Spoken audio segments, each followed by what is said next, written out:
এবং রাজ্যের মানুষের উদ্দেশ্যে কি বক্তব্য? না, দেখুন, প্রতি বছরে আমাদের 2025-এ হয়েছিল, এবার 2026-এ হচ্ছে এবং একটু লেট হয়ে গেছে। তো স্টেট লেভেল যে দিশা মিটিং সবসময় হয়, তো আমাদের যে সেন্ট্রাল গভর্নমেন্টের যে যতগুলো আমাদের স্কিম আছে, সেই স্কিমগুলোর বিষয়ে আজকে এখানে বিস্তারিত রিভিউ হয়েছে এবং দেখা গেছে এক দুটো বাদ দিলে সবকটাতেই আমরা কিন্তু বেশ ভালো, ন্যাশনাল লেভেলেও আমরা বেশ ভালো জায়গায় আছি, সেগুলো স্যাচুরেশন পয়েন্ট প্রায় কাছাকাছি। তো এর মধ্যে অনেক কিছু আমাদের ডিসিশন হয়েছে, আহ, আহ, রাস্তাঘাট, জল থেকে আরম্ভ করে স্কুলের বিষয় বা অন্যান্য সমস্ত বিষয়ে আলোচনা হয়েছে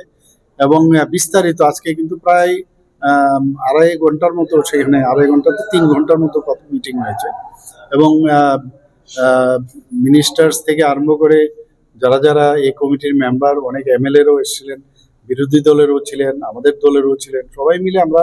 বিস্তারিত আলোচনা করেছেন এবং একটা বেশ সুন্দর আলোচনা হয়েছে। তাতে করে অনেকে অনেক জিনিস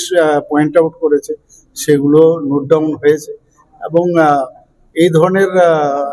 যে দিশা মিটিংয়ে অনেক সুবিধেও হয়, যে অনেক জিনিস আছে বাস্তবে যেটা কাগজ কলমে মনে হয় যে সব ঠিক আছে, কিন্তু যারা গ্রাউন্ডে আছে গ্রাউন্ড রিয়েলিটিটাও বোঝা যায় এবং খুবই ভালো হয়েছে। এতে করে আগামী দিন আমরা যেরকম বলছি না যে ত্রিপুরাটাকে আমরা সামনের দিকে এগিয়ে নিয়ে যাব, তো সেটা আজকে সবাই যারা যারা এসছেন সবাই পার্টিসিপেট করেছে, অফিসাররাও তারা তাদের বিষয়গুলো এখানে রেখেছেন। কিছু ইস্যুসও আছে রয়েছে, ইস্যুসগুলো সম্পর্কে কিভাবে ওভারকাম করা যায় সে বিস্তারিত আলোচনা হয়েছে।